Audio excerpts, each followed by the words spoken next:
রূপাদি যেন ভোট চাইছে।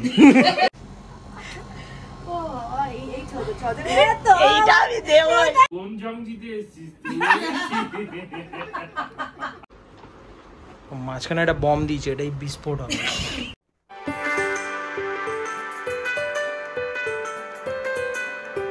Hello everyone, welcome back to my another blog. একটা সুন্দর ব্লগে সকলকে ওয়েলকাম। আশা করি তোমরা সবাই খুব ভালো আছো, আমিও কিন্তু খুব ভালো আছি। আর সকলকে জানাই হ্যাপি সানডে। আমার আগের ব্লগেই তোমাদেরকে জানিয়েছিলাম আজ হচ্ছে আমাদের নয়ডার ফ্যামিলিকে নিয়ে একটা ছোট্ট করে গেট টুগেদার, মানে ওই অ্যানিভার্সারি সেলিব্রেশন হবে। তাই সকাল থেকে উঠেই লেগে পড়েছি রান্না বান্না করার জন্য। কিন্তু মানে ভেবেছিলাম প্রথমে যে ব্লগটা শুরু করবো একদম সকাল থেকে, কিন্তু একদমই হয়ে ওঠেনি। তাই আমি অনেকটা পরে ব্লগটা স্টার্ট করলাম। আমার রান্না মোটামুটি গোছগাছ চলছে। আর আমি এখন বসিয়েছি, আমি সন্ধেবেলায় যেটা মানে স্টার্টারে দেবো ড্রাই চিলি চিকেন। তো ওই চিলি চিকেনের মাংসটাই এখন আমার ভাজা চলছে। তো চলো এখান থেকে ব্লগটা শুরু করি।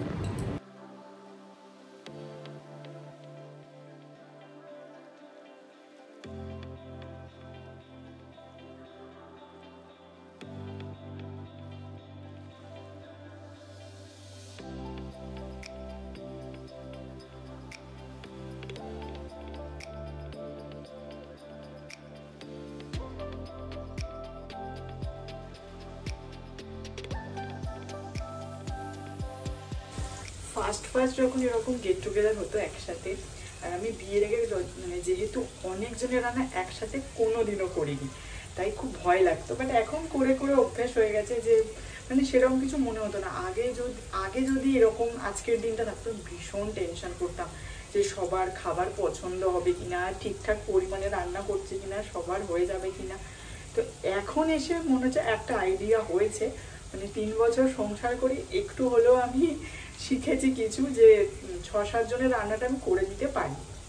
আর রান্না করতে আমি বরাবরই ভীষণ ভালোবাসি, ভীষণ মানে রান্না করে খাওয়াতে আমার খুব ভালো লাগে। রান্নাঘরের অবস্থা তো খুবই খারাপ, চারিদিকে পুরো অগোছালো। আর এখন আমি বসিয়েছি বিরিয়ানির চিকেনটা, সেটাই হচ্ছে। বাকি আরও আস্তে আস্তে রান্নাগুলো করব। ঘড়িতে বাজে প্রায় 2:45, এখনও আমাদের লাঞ্চ হয়নি। লাঞ্চটাই এখন রেডি করব, মানে ভাত হয়ে গেছে, ডালটা ফোড়ন দেবো আর আলু ভাজা আছে, ব্যাস সিম্পল লাঞ্চ একদম। তো চলো লাঞ্চ করে তারপর আবার তোমাদের সাথে কথা বলছি।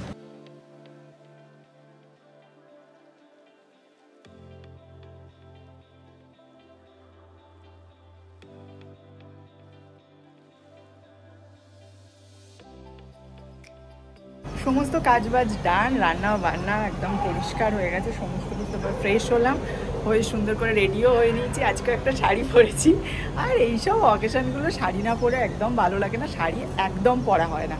তো এই ছোটো ছোটো অকেশানগুলো শাড়ি না পরলে সত্যি মনে হয় যে যা শাড়িগুলো আর পরাই হচ্ছে না, পরেই আছে আলমারিতে। তো তারপর পীযুষও রেডি হয়ে গেছে অলমোস্ট, এবার ওরাও চলে আসবে আর 5 থেকে 10 মিনিটের মধ্যে। কারণ ওদেরকে আমি ফোন করলাম, ওরা বললো এসে গেছে সোসাইটির মধ্যে, যে আসতে যেটুকু লাগবে। তো একেবারে চলো ওরা আসলে তারপর তোমাদের ওদের সাথে মিট করাচ্ছি। এই যে ও রেডি হয়ে গেছে, ভাবি একটু এসো ভিডিওতে। হ্যাঁ ও রেডি। ফাইনালি ওকে জোর করে একটা পাঞ্জাবি পরিয়েছি, গরমও লাগছে, একটুখানি পরো তারপর নয় চেঞ্জ করবো। না ঠিক আছে, তখন বাড়িতে প্রোগ্রাম রেখেইছো তখন।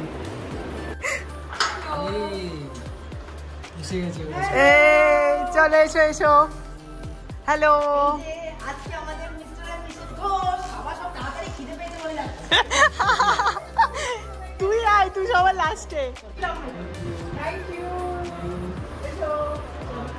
হ্যাপি অ্যানিভার্সারি, খুব ভালো থেকো, একসাথে থেকো, সবসময় হ্যাপি অ্যানিভার্সারি দাদা ভাই। Thank you thank you thank you. আমরা এই 3 জন একসাথে থাকলে গল্পের কিন্তু একদমই শেষ নেই। যাই হোক, প্রথমে আলাপ করে অদিতির সাথে। নয়ডায় যখন প্রথম আসি, প্রথম আমার বন্ধু হয় অদিতি। তারপরে আলাপ হয় এই মিষ্টি দিদিটার সাথে, রূপা দিদি ভাই। তো এখন পুরো ফ্যামিলি হয়ে গেছি বলতে গেলে। আর সত্যি বলতে কোনো ছোট ছোট অনুষ্ঠানে না, আমরা এই 3টে ফ্যামিলি একসাথে হওয়ার চেষ্টা করি, তাহলে আমাদের আনন্দটা আরও দ্বিগুণ হয়ে যায়।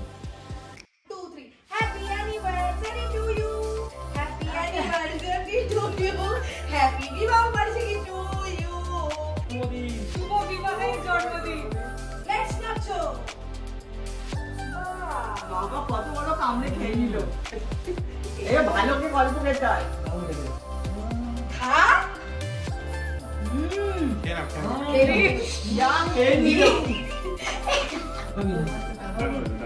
দাদা ভাই কোল থেকে নাম কোল থেকে নামবো এরকম অত্যাচার করিস না। আমার বাকি 2 দাদার সাথেও তোমাদের আলাপ করিয়ে দিই। এই হচ্ছে আমার 2টো দাদা ভাই, একটা হচ্ছে শিবাজি দাদা ভাই আর একটা হচ্ছে নীলাদ্রি দাদা ভাই। আমি কিন্তু এদের সবার কাছে ভীষণ আদরে, সবাই আমাকে খুব ভালোবাসে। বাবা কত কি অ্যারেঞ্জমেন্ট, এটা কি একটুখানি দার্জিলিং বানানোর চেষ্টা করছি। বাহ বাবা, গন্ধেই আমার খিদে পেয়ে যাচ্ছে। মানে আমার না, মনে হয় সবারই, ভেতরের মানুষগুলোর কাছে অবধি পৌঁছাতে পারবে না মনে হচ্ছে। এই তো জিও জিও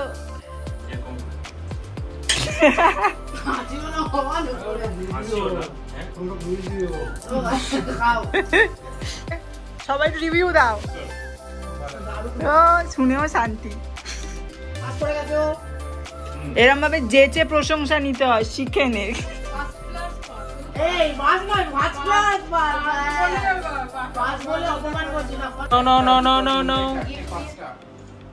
বাহ, এটা রূপাদির তরফ থেকে, রূপাদি নীলাদ্রিদা।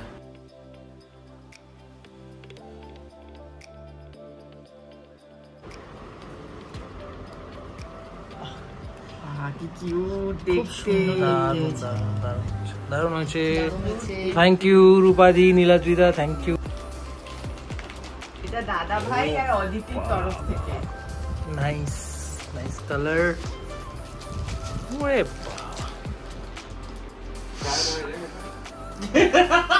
না, এত তাড়াতাড়িও নয়। সোয়াগ। মাঝখানে একটা বম দিয়েছে, এটাই বিস্ফোট হবে। এইটা আমার সমস্ত গিফট, খুব পছন্দ হয়েছে। Thank you, welcome. কবে থেকে এই দিনটাই আমি অপেক্ষায় ছিলাম। দিনটাও এলো এবং সারাটা সন্ধে এত মজা, গল্প, আড্ডা, হই হুল্লোড় করে কাটলো, সত্যি বলতে বুঝতেই পারলাম না।